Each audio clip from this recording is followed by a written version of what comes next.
Democratic Socialist Zohran Mamdani is leading the race to become New York City's next mayor. His education plan includes phasing out New York City's programs for advanced learners in the city's elementary schools.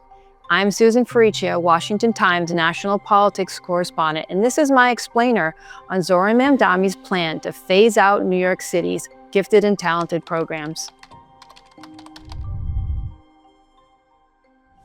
What exactly is Zohran Mamdani proposing to do with New York City's gifted and talented program?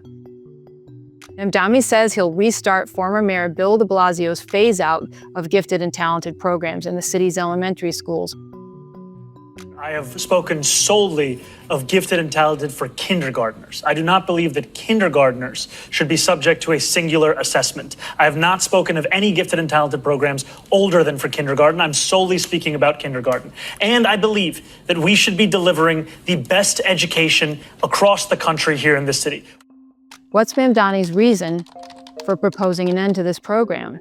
He says his plan would ensure public schools are fully funded with equally distributed resources and integrated student bodies.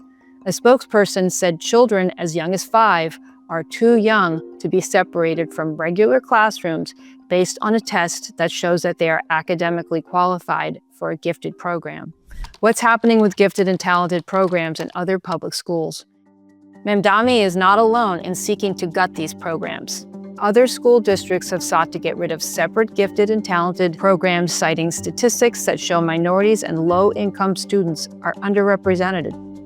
Some parents in Portland, Oregon, are asking the public school system to defund the program in order to stave off cuts to other parts of the school budget. In Seattle, Washington, the school district is phasing out its gifted and talented program, citing racial imbalances. How does Mamdani's education plan fit into his campaign platform?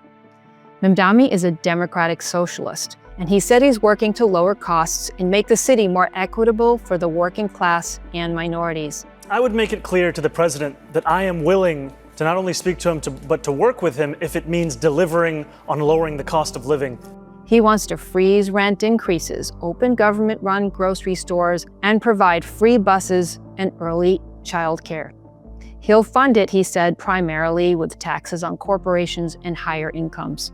What concerns are critics raising about eliminating the gifted and talented programs?